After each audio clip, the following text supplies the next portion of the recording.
ಮತ್ತು ರಾಜ್ಯ ರಾಜಕಾರಣ ಹೇಗಿದೆ ಅಂತ ಗೊತ್ತಾಗಿದ್ದೀರಿ. ಏನಿಲ್ಲ, ಪಾಪ ತುಂಬ ದುಃಖದಲ್ಲಿದ್ದಾರೆ, ಕಷ್ಟದಲ್ಲಿದ್ದಾರೆ ನಮ್ಮ ರಾಜ್ಯವನ್ನು ಆಳ್ತಾ ಇರೋರು, ಸಂಪುಟದಲ್ಲಿರೋರು. ಪಾಪ ಅವ್ರಿಗೆ ಎಷ್ಟು ಕಷ್ಟ ಅಂದರೆ ನಿಮ್ಮ ಕಷ್ಟ ಅಲ್ವೇ ಅಲ್ಲ. ಪಾಪ ಮಂತ್ರಿ ಮಾಡಿ ಮಾಡಿ ಮಾಡಿ ಅಂತ ಎಷ್ಟು ಕೇಳ್ತಾ ಇದ್ದಾರೆ. ಆ ದೇವರು AICC ವರಾನೇ ಕೊಡ್ತಾ ಇಲ್ವಾ ಅನ್ನೋ ಥರದಲ್ಲಿ ಆಗ್ತಾ ಇದೆ. ಹಾಗಾಗಿ ಭಕ್ತರ ದಂಡೇ ದೆಹಲಿಯಲ್ಲಿದೆ.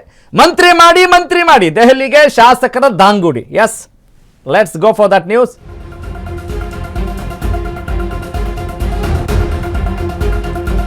ಪಾಪ ಎಷ್ಟು ಸಂಕಟದಲ್ಲಿದ್ದಾರೆ ನೋಡಿ ಅವರು. ದಲಿತ ಕೋಟಾದಲ್ಲಿ 5 ಶಾಸಕರು ಮತ್ತು 5 ಮುಸ್ಲಿಂ ಶಾಸಕರಿದ್ದಾರೆ. 4 ಶಾಸಕಿಯರಿಂದ DK ಸಂಪುಟ ಸೇರಲು ಭರ್ಜರಿ ಲಾಬಿ ನಡೀತಾ ಇದೆ. ನಾವು ಇದನ್ನು ತುಂಬ ರಾಂಗ್ ಅಂತ ಹೇಳ್ತಾ ಇಲ್ಲ, ಆದರೆ ನೀವು ಏನಪ್ಪ ಯಾವುದಕ್ಕೆ ಹೆಚ್ಚು ಇಂಪಾರ್ಟೆನ್ಸ್ ಕೊಡ್ತಾ ಇದ್ದೀರಿ ಪ್ರಶ್ನೆ ಮಾಡ್ಕೊಳ್ಳಿ. ಸರ್ಕಾರ ರಚನೆ ಆಯಿತು, ಸಂಪುಟ ರಚನೆ ಇನ್ನೂ ಅದಕ್ಕೆ ನೀವು ತಡಬಡಾಯಿಸ್ತಾ ಇದ್ದೀರಲ್ಲ. ಯಾವ ಖಾತೆ, ಯಾರಾದರೂ ಈಗ ಮಕ್ಕಳಿಗೆ ವಿದ್ಯಾರ್ಥಿಗಳಿಗೆ ಪ್ರಶ್ನೆ ಕೇಳಿದ್ರೆ ಯಾವ ಸಚಿವರು ಅಂತ ಕೇಳಿದ್ರೆ ಅವರಿಗೆಲ್ಲ ಕನ್ಫ್ಯೂಷನ್ ಮಾಡಿರ್ತೀರಲ್ರಿ, ಆ ಥರ ಆಗಿದೆ. ಅದನ್ನು ಕೂಡ ಗಮನದಲ್ಲಿ ಇಟ್ಕೊಳ್ಬೇಕು. ಕೇವಲ 20 ಸಂಪುಟ ಸ್ಥಾನಗಳಿಗೆ 50ಕ್ಕೂ ಅಧಿಕ ಆಕಾಂಕ್ಷಿಗಳಿದ್ದಾರೆ. ಎಲ್ಲರೂ ಲಾಟ್ರಿ ಹೊಡೆದ್ರೆ ಹೊಡಿಲಿ ಅಂತೇಳಿ ಮಾವಿನ ಹಣ್ಣಿಗೆ ಹೆಂಗೆ ಕಲ್ಲು ಹೊಡಿತಾರಲ್ಲ ಹಂಗೆ ಹೊಡಿತಾ ಇದ್ದಾರೆ. ದೆಹಲಿಯಲ್ಲೇ ಬೀಡ್ಬಿಟ್ಟಿದ್ದಾರೆ ಕಾಂಗ್ರೆಸ್ನ 20ಕ್ಕೂ ಅಧಿಕ ಶಾಸಕರು. 5 ದಿನಗಳಿಂದ ದೆಹಲಿಯಲ್ಲೇ Rizwan Arshad, Srinivas Mane, SS Mallikarjun, Ashok Pattan, TB Jayachandra, Beluru Gopalakrishna, HK Patil ಸೇರಿ ಪ್ರಮುಖರು ಲಾಬಿ ನಡೆಸ್ತಾ ಇದ್ದಾರೆ.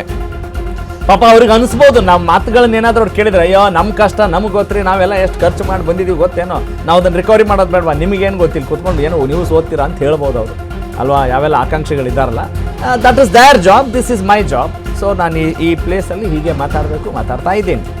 ಎಸ್, ಜನರ ಮಾತೇನು, ಜನರ ಅಭಿವೃದ್ಧಿ ಆಗಬೇಕು ಅಂತ ಹೇಳಿದ್ರೆ ನಾವು ಹೀಗೆ ಮಾತಾಡ್ತೀವಿ.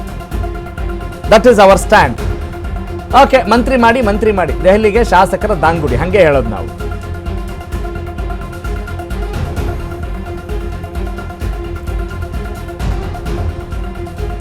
ಎಸ್, ಈಗ ಸದ್ಯಕ್ಕೇನು ಸುದ್ದಿ ಅಂತ ಹೇಳಿದ್ರೆ ರಾಜ್ಯದ ಸ್ಫೋಟಕ ಸುದ್ದಿ, ಅಚ್ಚರಿಯ ಸುದ್ದಿ ಅಂತ ಹೇಳ್ತಾ ಇಲ್ಲ. ಅಂದರೆ ಮಂತ್ರಿಗಿರಿ ಅಂತ ಹೇಳಿದ್ರೆ ಅಂದರೆ ಪವರ್ ಅನ್ನೋದು ಕೂಡ ಒಂದು ಅಫೀಮ್ ಆಗತ್ತೆ. ಆಮೇಲೆ ಅವ್ರಿಗೆ ಅವ್ರದ್ದೇ ಆದಂಥ ಕಾರಣಗಳು ಕೂಡ ಇರುತ್ತವೆ. ಚುನಾವಣೆಗೆ ಈಗ ಉಪೇಂದ್ರ ಅವರು ಹೇಳ್ತಿರ್ತಾರೆ, ರವಿಕೃಷ್ಣ ರೆಡ್ಡಿ ಅವರು ಹೇಳ್ತಿರ್ತಾರೆ, ಇನ್ನು ಅನೇಕರು ಹೇಳ್ತಾ ಇರ್ತಾರೆ ಆಯಾ ಪಕ್ಷದಲ್ಲಿ. ಅಂದರೆ ಇದೆಲ್ಲ ದೊಡ್ಡ ಬಿಸ್ನೆಸ್ ಕಂಟ್ರಿ ಅಂತ ಹೇಳ್ತಿರ್ತಾರೆ. ಆದರೆ ರಾಜಕೀಯದಲ್ಲಿ ಈಗ ಚೇತನ್ ಅಹಿಂಸಾ ಅವರು ಕೂಡ ಹೇಳ್ತಾ ಇದ್ರು, ಇದು ಬಿಸ್ನೆಸ್ ಆಗಬಾರ್ದು ಅನ್ನೋದು.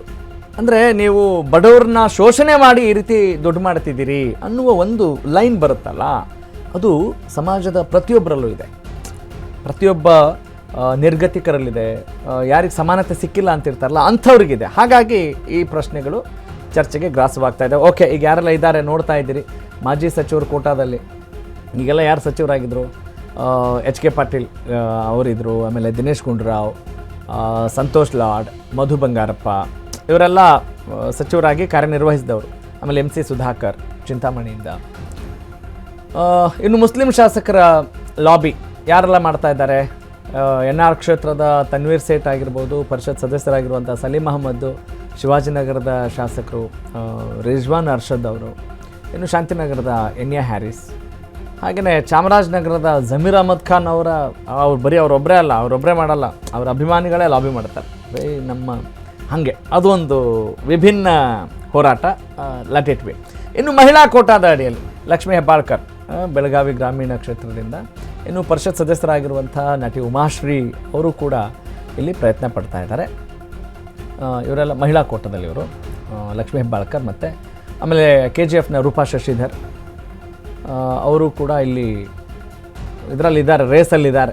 ನಯನ ಮೋಟಮ್ಮ ಮೂಡಿಗೆರೆ ಕ್ಷೇತ್ರದ ಶಾಸಕರು, ನೂತನ ಶಾಸಕರು. ಆಮೇಲೆ ಕಲಬುರಗಿ ನಾರ್ತ್ ಖನೀಜ್ ಫಾತಿಮಾ ಅವರು ಕೂಡ ಈ ರೇಸಲ್ಲಿರುವಂಥವ್ರು ಈ ಸ್ಪರ್ಧೆಯಲ್ಲಿದ್ದಾರೆ. ಓಕೆ, ಇನ್ನು ದಲಿತ ಕೋಟಾದಲ್ಲಿ ಯಾರು ಲಾಬಿ ಮಾಡ್ತಾ ಇದ್ದಾರೆ? ಹುಬ್ಬಳ್ಳಿ ಧಾರವಾಡ ಈಸ್ಟ್ ಪ್ರಸಾದ್ ಅಬ್ಬಯ್ಯ, ಆಮೇಲೆ ಬಂಗಾರಪೇಟೆಯ SN ನಾರಾಯಣ ಸ್ವಾಮಿ ಅವರು, ಮುಧೋಳು ಕ್ಷೇತ್ರದಿಂದ RB ತಿಮ್ಮಾಪುರ್ ಅವರು, ಇನ್ನು ಶಿವರಾಜ್ ತಂಗಡಗಿ ಕನಕಗಿರಿ ಕ್ಷೇತ್ರದ ಶಾಸಕರು, ಇನ್ನು doctor HC Mahadevappa T Narasipura, ಅವ್ರಿಗೆ ಸಿದ್ದರಾಮಯ್ಯ ಕೂಡ ಬಹಳ ಲಾಬಿ ಮಾಡಿದ್ದಾರೆ. ಅವ್ರು ಹೇಳಿದ್ರು ಕೇಳ್ತಾ ಇಲ್ಲ ಹೈಕಮಾಂಡ್. ನೀವು ಹೇಳ್ದಂಗೆಲ್ಲ ನಾವು ಮಾಡಿದ್ದೀವಿ ರೀ, ಈಗ ಸುಮ್ಮನೆ ಇರ್ರಿ ಅನ್ನುವ ಒಂದು ಸಾರಾಂಶ ಬರುವಂಗೆ ಹೈಕಮಾಂಡ್ ಸಿದ್ದರಾಮಯ್ಯವ್ರಿಗೂ ಕೂಡ ಹೇಳಿದೆ ಅನ್ನೋ ಒಂದು ಮಾತು ಕೂಡ ಇತ್ತು. ಅದು ನಿನ್ನೆ ಸುದ್ದಿಯಲ್ಲಿ ತಾವು ಕೂಡ ಗಮನಿಸಿದ್ರಿ. ಓಕೆ, ಈ ಲಾಭದ ಹುದ್ದೆಗೆ ಲಾಬಿ ಮಾಡುವಂಥ ಶಾಸಕರ ದಂಡು ಜಾಸ್ತಿ ಆಗ್ತಾ ಇದೆ. ಇದಕ್ಕೆ ಸಂಬಂಧಪಟ್ಟ ಹಾಗೆ ನನ್ನ ಕಲೀಗ್, ನಮ್ಮ political correspondent Deepa Kukkuvada on phono, yes, ದೂರವಾಣಿ ಸಂಪರ್ಕದಲ್ಲಿದ್ದಾರೆ. Let's have conversation. ದೀಪಾ, ಏನು ಜನರ ಸೇವೆಯನ್ನು ಮಾಡಲು ಕಾತರರಾಗಿರುವಂಥ ನಮ್ಮ ಶಾಸಕರು ಮತ್ತು ಮಾಜಿ ಸಚಿವರು ಅಥವಾ ಸಚಿವ ಸ್ಥಾನದಲ್ಲಿ ಮುಂದುವರಿಬೇಕು ಅನ್ನೋರು ಸಂಖ್ಯೆ ಬಹಳಷ್ಟಿದ್ದಾವೆ, ಬಹಳಷ್ಟು ಕೋಟಾದ ಅಡಿಯಲ್ಲೂ ಕೂಡ ಇದ್ದಾವೆ. ಏನು 1:10 ಅಂತ ಅಂದರೆ ಒಂದು ಸೀಟಿಗೆ 10ರಷ್ಟು ಜನ ಆಕಾಂಕ್ಷಿಗಳಿದ್ದಂಗೆ ಕಾಣ್ತಾ ಇದೆ ಮೇಲ್ನೋಟಕ್ಕೆ. ಏನಾಗ್ಬೋದು, ಏನು ಕತೆ, ಹೈಕಮಾಂಡ್ ಏನು ನಿರ್ಧಾರ ತೆಗೆದುಕೊಳ್ಬೋದು, ಹೈಕಮಾಂಡ್ಗೆ ತಲೆ ಕೆಟ್ಟು ಹೋಗಿದೆಯಾ, ಅಂದರೆ ಯಾವಾಗಲೂ ಇಲ್ಲದೇ ಇರುವಂಥ ದೊಡ್ಡ ಸಮಸ್ಯೆ ಆಗ್ತಾ ಇದೆಯಾ, ಅಥವಾ ಇದು ಡಿ ಕೆ ಶಿವಕುಮಾರ್ ಅವ್ರ ಮೇಲೆ ಏನಾದರೂ ಪರಿಣಾಮ ಬೀರುತ್ತಾ ಆಡಳಿತದ ಮೇಲೆ, ಅಥವಾ ಸಿದ್ದರಾಮಯ್ಯನವರ ಏನು ವರ್ಚಸ್ಸೇನಾದರೂ ಕಡಿಮೆ ಆಗ್ತಾ ಇದೆಯಾ? ಹೀಗೆ ಹಲವು ಪ್ರಶ್ನೆಗಳಿದ್ದಾವೆ. Please, how do you analyse this? Raghav Surya ಶಾಸಕರಾಗಿಯೂ ಕೂಡ ಏನೋ ಕೆಲಸವನ್ನ ಮಾಡ್ಬೋದು, ಆದ್ರೆ ಸಹಜವಾಗಿ ಶಾಸಕರಾದ್ಮೇಲೆ ಮತ್ತೊಂದು ಆಸೆ. ಯಾಕೆ ದೀಪ ನಗ್ತಾ ಇದ್ದೀರಲ್ಲ, ಯಾಕೆ, ಯಾವ ವಿಚಾರಕ್ಕೆ? ನೀವು ಕೆಲಸ ಅಂದ್ರೆ ಜನರ ಕೆಲಸ ಮಾಡೋದಿಕ್ಕೆ ಕಾತುರರಾಗಿದ್ದಾರೆ ಅಂತ ಅಂದಿದ್ದಂತಹ ಒಂದು ಪದ ನನಗೆ ನಗು ತರಿಸ್ತು. ಕಾರಣ ಶಾಸಕರಾಗಿಯೂ ಸಾಕಷ್ಟು ಕೆಲಸವನ್ನ ಮಾಡ್ತಾ ಇರೋರು ಮಾಡಿರೋರು ಇದ್ದಾರೆ. ಮಂತ್ರಿಗಿರಿಯೇ ಬೇಕು ಅನ್ನುವಂತಹದ್ದೇನಿಲ್ಲ. ಆದ್ರೆ ಈ ಉದ್ದದ ಲಿಸ್ಟ್ ಅನ್ನ ನೋಡ್ತಾ ಹೋದ್ರೆ ಇದು ಕೇವಲ ಜನರ ಸೇವೆಗಷ್ಟೇ ಅಲ್ಲ ಅನ್ನುವಂತಹದ್ದು ಎಲ್ರಿಗೂ, ಇಡೀ ರಾಜ್ಯ ಅಲ್ಲ ದೇಶದ ಜನತೆಗೆ ಗೊತ್ತಿರುವಂತ ವಿಚಾರ. ಸಹಜವಾಗಿ ಶಾಸಕರಾದಂತಹ ಒಂದಿಷ್ಟು ಜನರಿಗೆ ಮಂತ್ರಿ ಆಗಬೇಕು ಅನ್ನುವಂತಹ ಒಂದಿಷ್ಟು ಆಸೆ ಇದ್ದೇ ಇರುತ್ತೆ. ಮಂತ್ರಿ ಆದ ಬಳಿಕ ಮತ್ತೊಂದು ಸ್ಥಾನ, ಹೀಗೆ ಅದು ಮುಂದುವರಿಯುತ್ತೆ. ಅದರಂತೆ ಇದೀಗ 2ನೇ ಪಟ್ಟಿ ರಿಲೀಸ್ಗೆ ಒಂದಿಷ್ಟು ತಡ ಆಗ್ತಾ ಇರುವಂತಹದ್ದು ಇದೇ ಕಾರಣಕ್ಕೆ. ಸುಮಾರು ಇರುವಂತಹ 20 ಸ್ಥಾನಗಳಿಗೆ 50-60 ಜನ ಶಾಸಕರುಗಳು, ಹಿಂದೆ ಇದ್ದಂತಹ ಸಚಿವರುಗಳು, ಮಾಜಿ ಸಚಿವರುಗಳು, ಹಿರಿಯ ನಾಯಕರುಗಳು ಪೈಪೋಟಿಯನ್ನ ಮಾಡ್ತಾ ಇರುವಂತಹದ್ದು ಎಲ್ಲೋ ಒಂದ್ ಕಡೆ ಅದು ಹೈಕಮಾಂಡ್ ನಾಯಕರಿಗೂ ದೊಡ್ಡ ತಲೆನೋವಾಗಿದೆ ಅಂದ್ರೆ ತಪ್ಪಾಗ್ಲಿಕ್ಕಿಲ್ಲ. ಯಾಕಂದ್ರೆ ಒಬ್ರಿಗೆ ಕೊಟ್ರೆ ಒಂದು ಸಮುದಾಯ ಮತ್ತೊಂದು ಸಮುದಾಯ ನಾಯಕರುಗಳು ಸಿಡಿದೇಳ್ತಾ ಇದ್ದಾರೆ. ಅದನ್ನ ಮೊದಲನೇ ಪಟ್ಟಿಯಲ್ಲಿ ಆದಂತಹ ಒಂದಿಷ್ಟು ಘಟನೆಗಳು ಹೈಕಮಾಂಡ್ ನ ಮುಂದಿವೆ. ಇದರ ಜೊತೆಗೆ ಕೊಟ್ಟಿರುವಂತಹ ಖಾತೆಯನ್ನ ನಿಭಾಯಿಸೋ ಬದಲು ನನಗೆ ಈ ಖಾತೆ ಬೇಡ, ಆ ಖಾತೆ ಬೇಡ ಅನ್ನುವಂತಹದ್ದು ಕೂಡ ನಡೀತಾ ಇದೆ. ಇಲ್ಲಿಯವರೆಗೂ ಕೂಡ ಕೃಷ್ಣ ಬೈರೇಗೌಡರು ಅಧಿಕಾರವನ್ನ ಅಂದ್ರೆ ಸಚಿವರಾಗಿ ಪ್ರಮಾಣ ವಚನ ಸ್ವೀಕಾರ ಮಾಡಿ ಕೊಟ್ಟಂತಹ ಇಲಾಖೆಯ ಅಧಿಕಾರವನ್ನ ಇನ್ನೂ ವಹಿಸ್ಕೊಂಡಿಲ್ಲ.